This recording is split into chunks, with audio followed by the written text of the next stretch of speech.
Hello everyone and welcome back to another Wuthering Waves ASMR.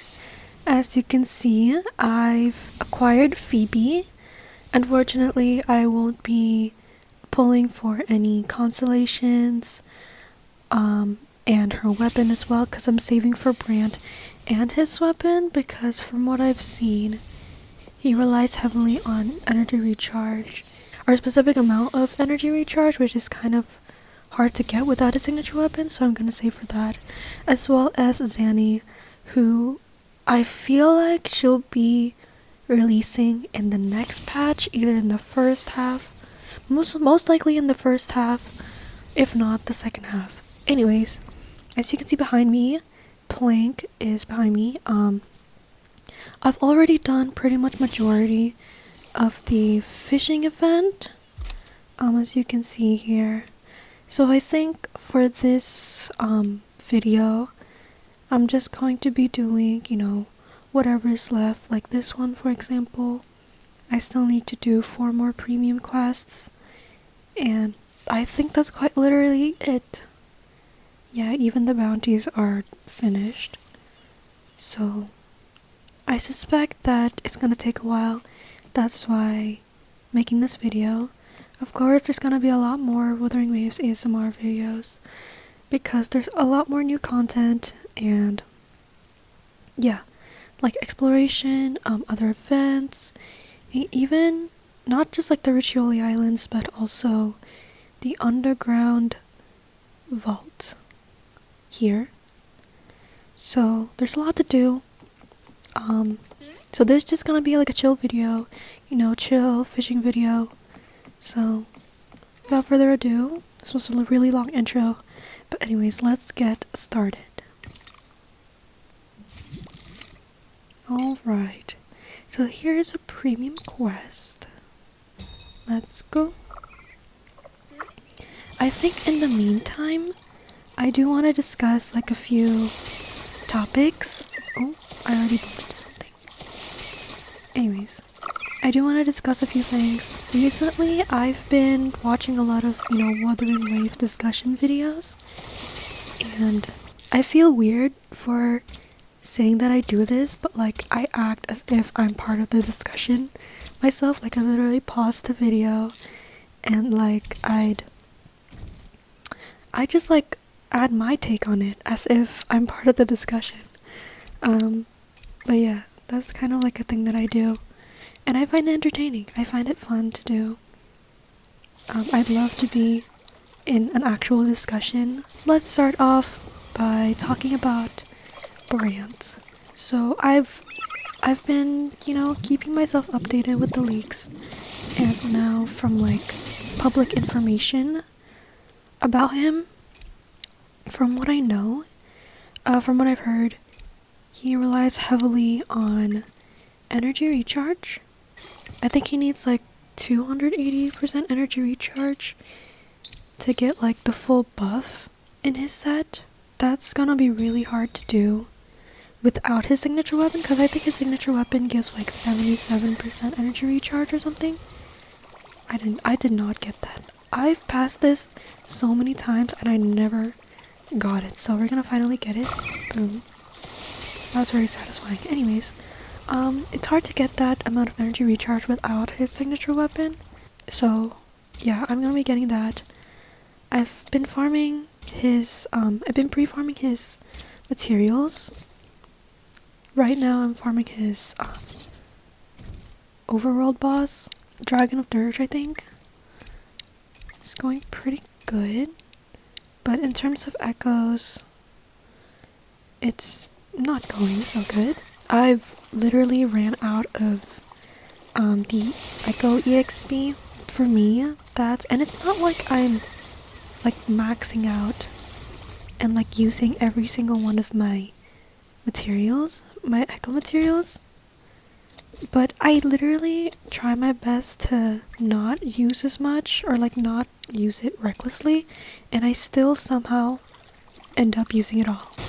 You know what I mean? So what I do with echoes is like I level it up to 10.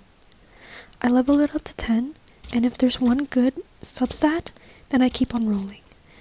But the thing is, I can't get any more than 2 bad substats. Otherwise, I won't use it and I'll like stop rolling. So you would think that because I do that, I would still have a lot of Echo EXP. But unfortunately, that's not the case. So yeah, in conclusion, I have a problem with not having enough Echo EXP. I even buy them from like all the different shops and stuff, and I still won't have enough. And I've seen like videos where, there's actually not a problem with the Echo system and like the Echo EXP system. Like it's perfectly fine. It's just you're completely wasting your materials. And I'm like, no, I'm not actually wasting my materials. I'm trying my best to use it as efficiently as I can. I just end up not having enough in the end. But anyways, on to the next topic. I should have actually started this video with this topic. I don't know if you guys know, but this reminds me of like the game Dredge. I think it's what it's called. It's literally exactly like that. I haven't personally played it, but I've seen playthroughs of it, and I've always wanted to play it before. But now Kuro Games decided to add an event that's very similar to that, and I'm happy with it. And I think it's actually really fun. But I can also understand that for some people, it can be pretty boring and repetitive over time. And I get that. But I think for a lot of people, I haven't really seen any critique about it yet. But I think for a lot of people, this is really fun right now. And there's another topic that I wanted to discuss, and I think a lot of people are talking about this, but the lack of male characters, not just in Kuro games, or not just in WuWa, but also in Genshin Impact. And I think even a lot of female character wanters, they also recognize this problem. I really don't know what's going on, like actually, in terms of, business and stuff, but I think it's clear that Genshin has a formidable competitor, which is WuWa, and the fact that WuWa is like continuously improving, and from how I see it, Genshin uses fan service to, like, their logic is to like, oh, fan service equals more money. And yes, that is true, that can be true. But there's also a point where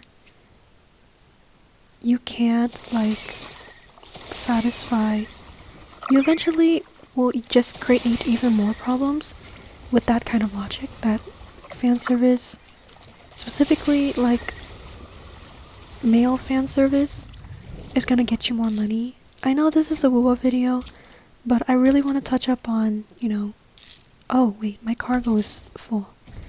Oops, I did not realize that. I've heard a lot of people, getting burnt out, getting tired of Genshin for like a lot of reasons.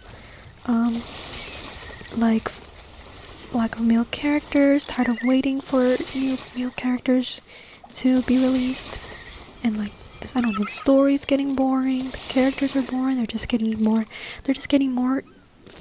fan servicey. They lack depth, they lack, character, and like the things that actually make them admirable, you know what I mean? And like, of course, I can see that very well. Like, I'd literally be blind to not be able to see that kind of problem. And I did have my own problems with Genshin, but it wasn't to the point where I just wanted to stop playing it overall. So that's why I kept playing. But then at the same time, as I kept on playing WuWa, I started to become, I wouldn't say burnt out, but just kind of bored in a way. Like, I feel like that's not the right term to use either, but I just don't feel like I enjoy the game. But it's not like I really don't know how to word it. It's not like I don't enjoy Genshin, I still do, but I think right now that enjoyment is being fulfilled by WuWa instead of Genshin.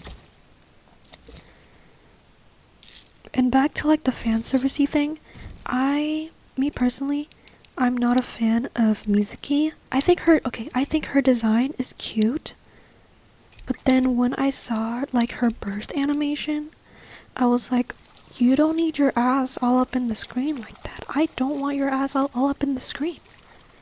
Like, what was the point of that? I don't understand. And like, now I'm like getting spoilers about her story quest. I saw the cutscene of like Mizuki blowing like a cloud kiss, like a flying kiss to the traveler, and I was like, okay, this is just straight up fan service. You cannot defend this anymore. And I think for me that was my breaking point. Like, I wasn't trying to make up excuses for Genshin whatsoever. I can very clearly see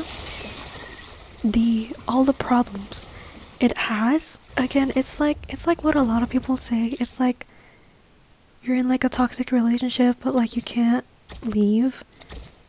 Like, you can't get yourself to leave. Not until you reach your breaking point. And that, I can definitely see that for me. But now I really am getting to my breaking point. And I'm starting to question if I should just, take a break from Genshin. I still do log in every day, but there's literally no content that I want to do. Like, I'm not even excited to play the Mikawa festival. I'm not even excited to play that, not gonna lie. And now that I've seen spoilers of Mizuki's story quest, I'm just like refusing to play her story quest. Not like, normally I play story quests because not a lot of the times I'm not actually interested, but I do get interested over time.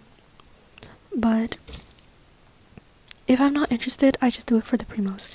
But now I don't even want to do her story quest just for the primos, because I've seen the cutscene of that and I'm just like, that really icked me out. I'm sorry.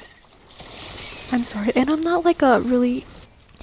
really not like a husbando, like, bias or whatever. I'm not biased to that. I love my women, but I also love having equality even more. You know what I mean? I like it to be balanced. And so when we go back to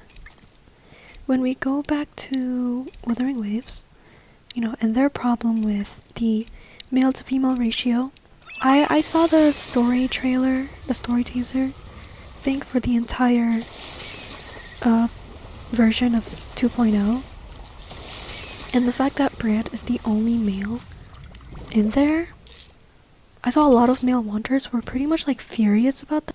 Okay, maybe not furious, but like, they were like, okay, what the heck, Goro? We wanted more male characters. Why is Brant the only male character? They released a survey asking, the players about male characters in general. And so I think we can take that survey as confirmation that they're probably cooking something up for the 3.0 version. So, we can't lose all hope. I guess you could say I'm giving them the benefit of the doubt. But if that turns out to be not the case, then I might also start having a problem with the game, with WuWa. I'm sure a lot of people saw the story trailer. For those that did watch the story trailer, y'all noticed like the red-haired girl. She caught my eye. Like, she looks so cool. I don't know, she kind of gave Chixia vibes, but more like Chixia 2.0, you know what I mean? I'm not saying she's gonna be like a gun user, but I don't know, I think it was just the red hair. It looked like she was holding an instrument, so her kit might utilize her instrument, since Renesita is based off of France and Italy and like, you know, European countries. I suspect that the instrument that she's holding is a violin or something of that sort. A string, definitely a string instrument. So yeah, I'm excited for her. She does look like a fusion, but from the leaks, I saw she's like a arrow sub DPS. Speaking of leaks, I know I'm talking a lot about leaks, but honestly, I might just talk about leaks. So if you guys don't want to hear about leaks, I should have done like a disclaimer beforehand. But anyways, it says from the leaks, according to the leaks, she is an arrow DPS or sub DPS, and Zanny will be like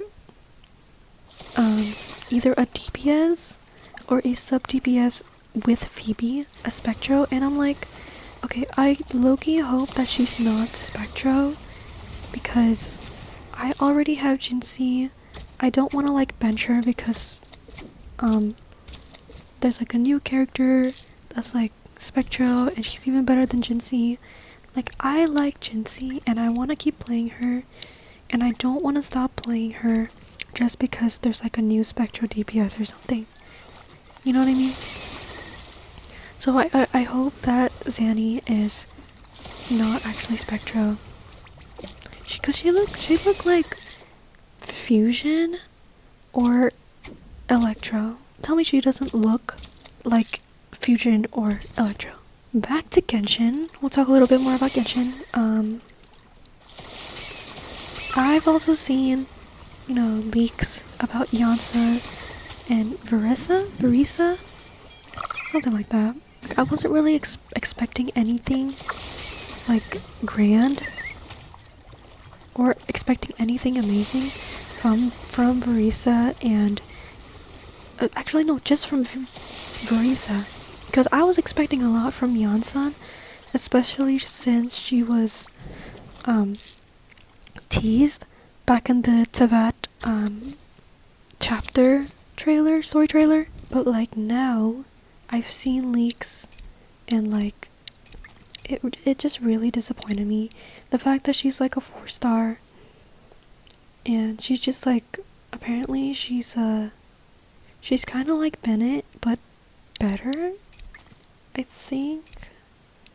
Don't quote me on that, I'm not entirely sure. But yeah, I was really disappointed when I saw the leaks of Yansan and her being a 4-star. Like, it just really disappointed me. And it's not like I was saving for Verisa or Yansan. I'm saving for Aoife at the moment. But even so, like, I just wanted something better.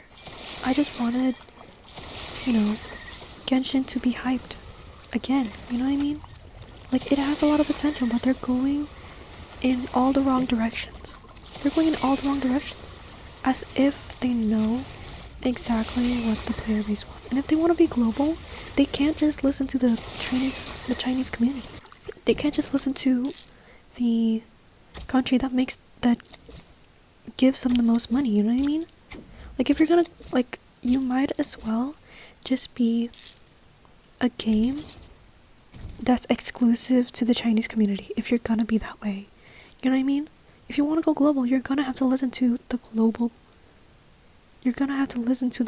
community. It's just like that kind of logic just doesn't make any sense to me. It's one thing to listen to the community that gives you the most money, but why pay attention to only one community when you can pay attention to all of the other communities and make even more money? You know what I mean? Like, that logic, I don't understand. I mean, I get, like, I'm not really like business minded or anything. Like, I don't really know how that works. But at the same time, it seems like common sense to me. It just seems like common sense to want to listen to as many people as you can so that you can make the most out of your money. You can make the most out of your investments. And you know what? I don't know. I don't know what's going on with Oilverse right now. I don't know what's going on with Hoyo, but it's really not looking good for them. I low-key might even have to drop. The only reason why I haven't dropped it yet is because I'm saving for Eva. Like, I want him and his weapon. And I believe I don't really have a lot. I don't have enough. So that's why I'm logging in every day to get primos. I'm just logging in the game to get primos. And I know just simply logging in the game helps them. But honestly, it's just,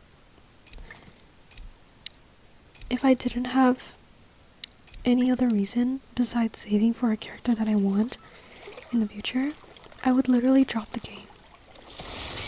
Like right then and there. And unless Aoife turns out to actually be dog shit, like his kit is bad, or even that he turns out to be a 4-star, I am writing. I will actually quit the game. And I'll only come back for Snezhnaya. Or Skirk. Because I also want to get Skirk.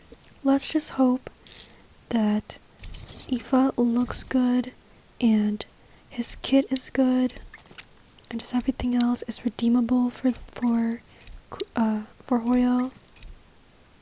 Otherwise, I really am considering quitting the game. So that'll be it for this video.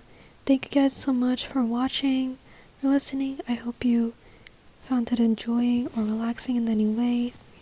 I know this was just like a whole yap session while fishing. I hope it wasn't really like, I was just yapping your ear off, so I hope it wasn't too much of a bother.